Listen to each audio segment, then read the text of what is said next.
Hello everyone, ಇವತ್ತು bounty bar ಚಾಕ್ಲೇಟ್ನ ಮನೆಯಲ್ಲೇ ಸುಲಭವಾಗಿ ಹೇಗೆ ಮಾಡೋದು ಅಂತ ನೋಡೋಣ. ಒಂದು ಬೌಲ್ಗೆ 1.5 ಕಪ್ಪಷ್ಟು ಡೆಸಿಕೇಟೆಡ್ ಕೊಕೊನಟ್ನ ಹಾಕೋಬೇಕು. ಹಾಗೆ ಇದಕ್ಕೆ ಒಂದು ಅರ್ಧ ಕಪ್ಪಷ್ಟು ಕಂಡೆನ್ಸ್ಡ್ ಮಿಲ್ಕ್ನ ಹಾಕಿ, ಅಂದರೆ ಮಿಲ್ಕ್ ಮೇಡ್. ಇದರ ವಿಡಿಯೋ ಕ್ಲಿಪ್ ಮಿಸ್ ಆಗಿದೆ, ಸಾರಿ. ಇದನ್ನು ಚೆನ್ನಾಗಿ ಮಿಕ್ಸ್ ಮಾಡ್ಕೋಬೇಕು.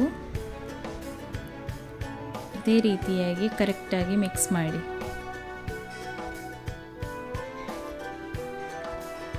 ಇದಕ್ಕೆ ಬರೀ 3 ಇಂಗ್ರೀಡಿಯೆಂಟ್ಸ್ ಇದ್ದರೆ ಸಾಕು, ಜಾಸ್ತಿ ಏನು ಬೇಕಾಗಿಲ್ಲ. ಫ್ರೆಂಡ್ಸ್, ಈಗ ಇದನ್ನು ನಿಮಗೆ ಯಾವ ಶೇಪ್ ಬೇಕು ಆ ಶೇಪ್ಗೆ ಮಾಡ್ಕೊಳ್ಬೋದು. ನಾನು ಈ ರೀತಿ ಮಾಡ್ತಾ ಇದ್ದೇನೆ ನೋಡಿ. ಇದೇ ರೀತಿಯಾಗಿ ಎಲ್ಲವನ್ನು ಮಾಡಿ ಒಂದು ಪ್ಲೇಟಲ್ಲಿ ಇಡಿ.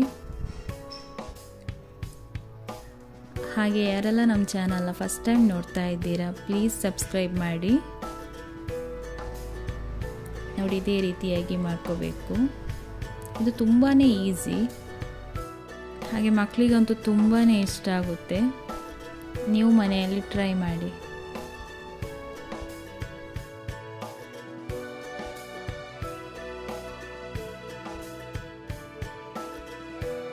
ಓಕೆ, ಈಗ ಎಲ್ಲ ರೆಡಿಯಾಗಿದೆ.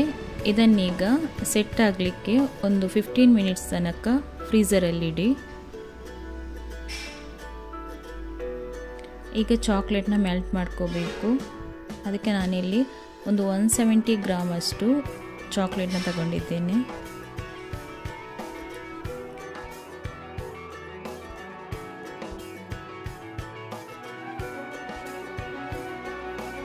ಇದನ್ನು ಡಬಲ್ ಬಾಯ್ಲರ್ ಮೆಥಡಲ್ಲಿ ಮೆಲ್ಟ್ ಮಾಡ್ಕೋಬೇಕು. ಇಲ್ಲಾಂದರೆ ಓವನ್ ಇದ್ದರೆ ಅದರಲ್ಲೂ ಮಾಡ್ಬೋದು.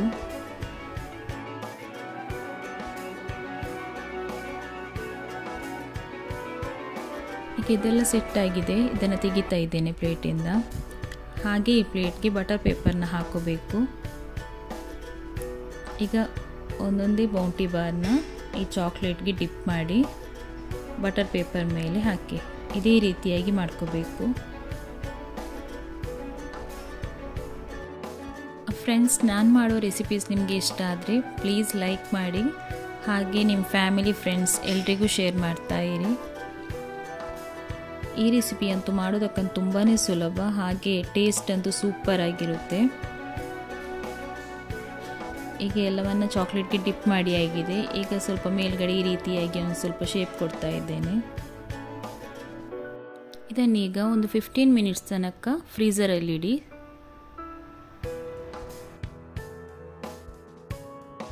ಫ್ರೆಂಡ್ಸ್, ಬೌಂಟಿ ಬಾರ್ ಚಾಕ್ಲೇಟ್ ರೆಡಿಯಾಗಿದೆ. ಮಕ್ಕಳಿಗಂತೂ ಇದು ತುಂಬಾ ಇಷ್ಟ ಆಗುತ್ತೆ. ಪ್ಲೀಸ್ ನೀವು ಒಮ್ಮೆ ಟ್ರೈ ಮಾಡಿ.